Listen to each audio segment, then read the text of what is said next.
Hey, welcome back to another episode of The Lonely Liberal Podcast. I'm your host, Nick Zankin, and I'm so happy to have you on this lovely Wednesday show. Today, we are going to be talking about my top 5 cabinet leaders who need to be removed from office. And yes, the fact that we can even make this list is insane. That I think there's an easy money 5 that should be removed, and who we'll be talking about is wild because typically the backlog doesn't get that high. Usually these guys go out one at a time. And that's part of what we're going to be talking about, how it isn't weird for cabinet members, different department heads to be removed from office. I mean, it happens literally every presidency. So this isn't like a groundbreaking concept, but it is quite groundbreaking that there's this many at once that should probably be outed. So we got a lot to talk about. So remember, if you like the show, give it a like, subscribe, follow, all that stuff. I really appreciate everyone who does that. And without further ado, let's get to it. All right, before I get to my ranks, my top 5, my dishonorable 5, let's talk about what remove from office really even is. What does it mean, right? So all cabinet officials basically serve at the pleasure of the president. That's the official language. But the president, right, appoints these people. If you remember the Senate confirmation hearings from last year, this is just how it always goes, right? So typically these guys can be resigned, under pressure from the president, from politics. Sometimes people get impeached. This isn't actually that common, but is constitutional. And usually when this happens, you see oversight hearings, inspector general investigations, stuff that have actually been happening over the year. You see these guys trot in and whatnot. But the typical way people get removed is the president, forces resignation via like, hey, you got to go. And then they resign or stuff like that. So why have cabinet members resigned in the past, right? What has usually been the bar for resignation? Some of them have been ethic violations, right? Travel, spending, scandals. Well, you told me you only traveled for this much, but you're really taking trips to the Bahamas, stuff like that. Classified information mishandling, leaking stuff. Misleading Congress, that's one. And conflict of interest. Those are typically the standards. The standard historically hasn't been a criminal conviction. It's a loss of trust, okay? And this is very important because what has basically happened this administration, and Trump too, not Trump 1, by the way, where these people were going in and out all the time. I'm sure you remember. It has almost felt like they're waiting for some sort of criminal conviction for these people to have to go. That's not the case. It's, have we lost trust that they can do the job at the level that they were promised to be able to do it? So when I'm ranking these people, I'm ranking them on how honest have they been? How competent have they been? Have they politicized their authority? Have they done their best to maintain national security?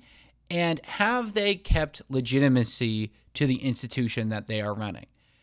It's just basic standards. And I'm sure while I was listing those 5 kind of criteria areas, people were groaning, they were moaning, they were already kind of see where I'm going. But truthfully, this really isn't a high bar, right? Are you competent? Have you politicized your authority? Have you maintained national security? Have you been honest? Have you lied to the American people? This stuff is basic stuff.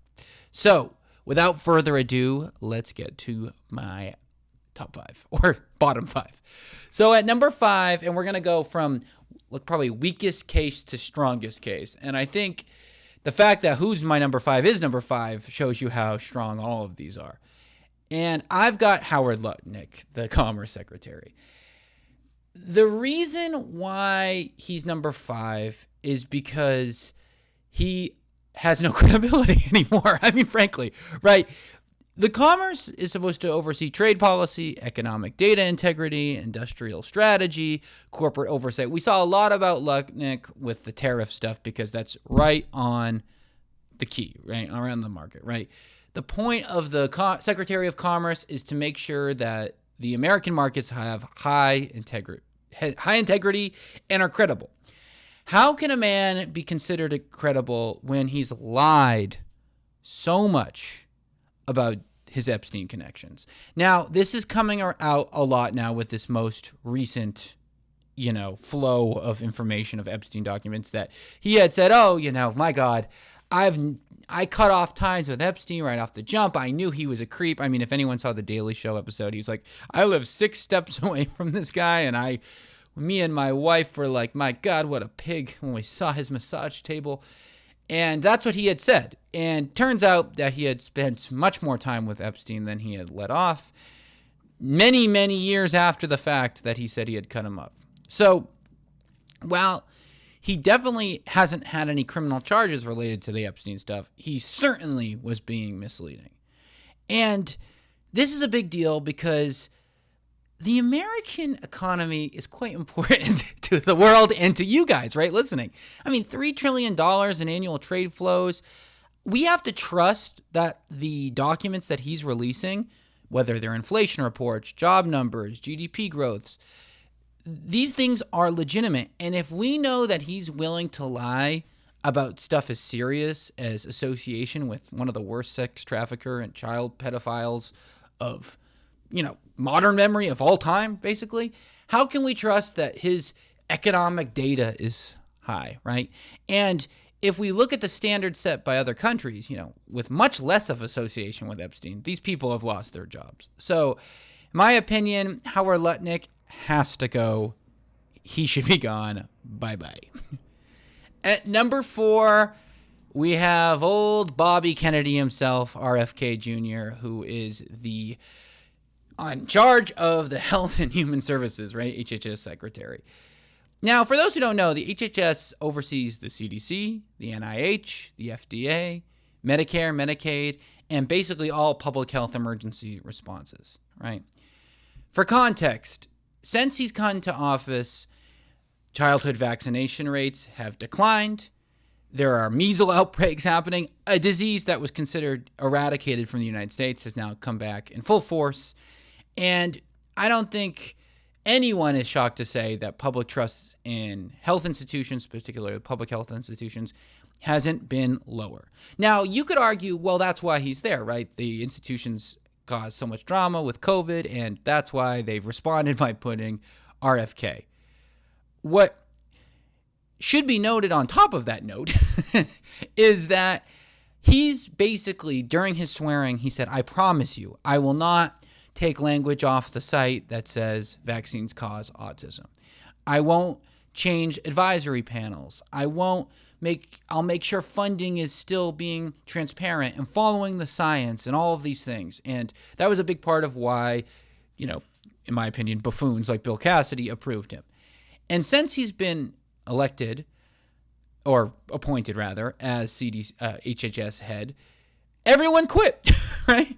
You've been CDC heads resigning, NIH, vaccine panel people, they're all getting removed. They're all getting changed out. All these medical organizations are calling for his resignation, saying that he's politicizing the science, that he's crushing the credibility of America's health institutions. I believe the scientists, I believe the experts, and there's no doubt about it. The best example, which crystallizes how RFK Jr. handles this kind of stuff, is when he said that Tylenol caused autism, right? He went out there, he promised that he was going to get to the root of everything, said that Tylenol caused autism. You had Trump out there, babbling about this stuff. You had all these different officials coming out and saying it. And then 2 weeks later, bam. Nope, it actually doesn't cause autism. We were wrong. But the damage had already been done. People think that Tylenol causes autism. And this is a disaster.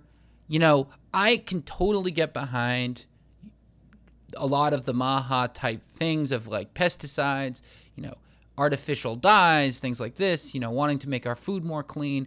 But frankly, he hasn't done anything to do that. And in terms of pesticides, that's the EPA. It's not even in his remit. That's gotten worse, frankly, over this year. And trust me, I'll give you a spoiler. Chris Wright, Lee Zeldin, these people aren't on there, and I think they should be gone. They would be honorable mentions. Then the honorable mention list would be long. Lee Zeldin in particular. My God, what a joke. So we are now seeing vaccination problems, vaccine rates going down. He's crushing a kind of untangible amount of trust that may never recover in our lifetimes. So in my eyes, he needs to go big time. At number 3, we have Pam Bondi, the Attorney General, right? Who does the Attorney General oversee? The FBI, all federal prosecutions, civil rights enforcement, election-related investigations, and national security prosecutions. They need to be perceived as independent because, my God, they are the rule of law. Now, before I even go into my case, do you guys really think Pam Bondi is an independent observer of the law? Cricket sounds. No, I mean, we all know why I'm bringing her up, right? It's the way she's handled these Epstein files. It seems like lifetimes ago, but remember when she said, oh, the files are on my desk, and then a few weeks later said there are no files, there are no client lists, and then slowly but surely, as the files have been begrudgingly from her and her team come out, we've seen time and time again that they were withholding information that was critical and, in fact, protecting these creeps who were associated with Epstein. And, in fact, to some extent, Donald Trump. Now, all of the documents are alleged at this time of recording, but the fact that these were all redacted and hidden and there is no files, and what are you talking about? How can you argue at the minimum that A, she's politicized prosecutions, and B, have provided misleading information? I mean, let's not even begin to remember that they created a law, the Epstein Transparency Act, where they were supposed to release all these files by December, and they just completely blew by that, continued to redact information protecting people, and now have only released 3 million out of the stated 6. They said there were 6. So this has been a joke. The way that she's handled the victims has been a joke. She's done such a bad job handling the Justice Department, and there's no doubt about it. We've all lost trust in the way she sees things. Does anyone think she could do an objective job? Nope. Then she can't be there, because that's literally the entire point of that role. Okay? Pam Bondi has to get the axe. You fired.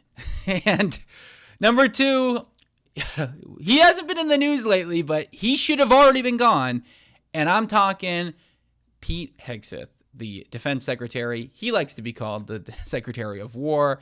I'm going to call him by his legal name, his legal title, the Secretary of Defense. And again, talk about things that seem a lifetime ago. I'm talking about when he leaked war plans to the Atlantic. And let me just remind people of what the Secretary of Defense controls. War planning, right? Classified military operations, the nuclear command chain influence, basically how that goes, and all deterrence, right? It matters a lot how people perceive him, because not only our allies, who he hates, who we, in these leaked texts, we'll talk about, he doesn't like. It's bad for our military. It's bad for everything. Remember when he fat-shamed all the generals and said everyone was so fat? Whatever, if you think the generals are fat or not, obviously they should be in shape. They're military people. But, what was the point of that? It was embarrassing. None of that matters as much as him leaking to the Atlantic editor, adding him to that Signal group chat, disclosing the war plans of the airstrikes in Yemen. My God, what a joke. My God, what a jeopardy to national security. That was so bad. And it blew over so fast, but it was so incompetent, and literally no one would have kept their job in this role in any administration if they had done anything like this. It is so obvious that national security was compromised by gross incompetence by him. He's a joke. He's a laughingstock of a Secretary of Defense, which, by the way, manages $1 trillion budget effectively and is by far one of the most important roles in the government besides, the president, vice president, secretary of state. Secretary of Defense is right up there. This is a joke. He needs to go. And by the way, he's just been useless. Also, conducting these illegal Venezuela boat strikes, that whole thing with Venice, this whole thing is a joke. He needs to go. And you could argue he's one, but honestly, I think one couldn't be clearer. And it is the one and only Kristi Noem, our Department of Homeland Security Secretary. She has been so bad. It's hard to even put into words how bad she's been. For those who don't know, the DHS oversees ICE, the Border Patrol, the Federal Protection Services, and all domestic terrorism coordination. So when we use the word terrorist here, it's not like just rhetoric. Like she's supposed to be in charge of domestic terrorism. That's literally in her job title, right? And why she's one, why I put her at one, isn't because of how bad she's handled ICE, because, my God, she's handled ICE so poorly. I mean, ICE has been doing deportations for so long, for 20 years now, whatever, and they've never killed any Americans, and they've deported a lot of people. But that isn't even it, even though that's terrible and would be enough. It's the lying. She lies so much. She lied so brazenly about Alex Preddy when there was such contradicting evidence, just so publicly widespread and available. When she called him a domestic terrorist trying to do maximum damage on law enforcement, when we all had seen the video, she lost all credibility beyond belief. If you don't, look at what's happening with the way people view ICE. The protests, the national drama. I mean, they're not only are they conducting themselves like a joke, they're just doing such a bad job. And it's like these quotas, and you could say, okay, well, maybe it's partly due to Stephen Miller's fault. Sure, that doesn't matter. It's her job, right? And she has failed. You don't just get to declare someone a terrorist because, oh, you didn't like what happened. That's not public safety. That's narrative control. We all know that. It doesn't matter. Does anyone think she can do an independent investigate? Oh, we're going to independently investigate. Does anyone really think that she can do that? No, she's gone. And that lie that she told about both Rebecca Good, frankly, and Alex Preddy, but specifically the Preddy one, needs to be punished. Because if accountability doesn't exist with such brazen lying, then what's the point of this, right? And this job is important. They control, for people who care so much about the border and so much about immigration and so much about safety, public safety, which are all valid concerns, obviously. Don't you want a very competent person in charge? Not someone who's just box whatever, parrots out whatever Stephen Miller says in her mic piece. Don't you want them to have a brain to think for themselves and be someone who can actually handle the pressure and, importance of this role with the adequate brain power? No. Apparently not. No, of course you do. And I think because of that, we can all say, Kristi Noem, you gotta go. Now, before we close, I have a few more honorable mentions that I think, without a doubt, could have been on this top 5, and perhaps we're in your top 5. I mean, Tulsi Gabbard, the way she's been politicizing intelligence, which again is meant to be an independent group. She's in the FBI. She's with them in Georgia. She's causing a scene. This is ridiculous. She needs to go. And the other one is Kash Patel. Now, he's not as in this group because the FBI director really can't. It's different. It's a different type of appointee. But my God, talk about his follow-up to Preddy. Oh, you can't be bringing a gun to a protest no matter what. Yeah, you can. It's the Second Amendment. And I just how quickly he folded on that. And it's hard to argue that he could be an impartial person when he literally has said, I will help fundraise for January 6 people. And then obviously the handling of the Epstein. He made his whole career off the Epstein files, and now he's being shown to have freaking maybe hid stuff. We don't know what he's done, but I do know that we've lost complete trust in him, and the FBI leader being competent seems pretty important to me. And that's our show, folks. Thank you so much for listening today. If you like the show, please give it a 5-star review wherever you listen, or like, subscribe, all that stuff. Like I said, it really does help.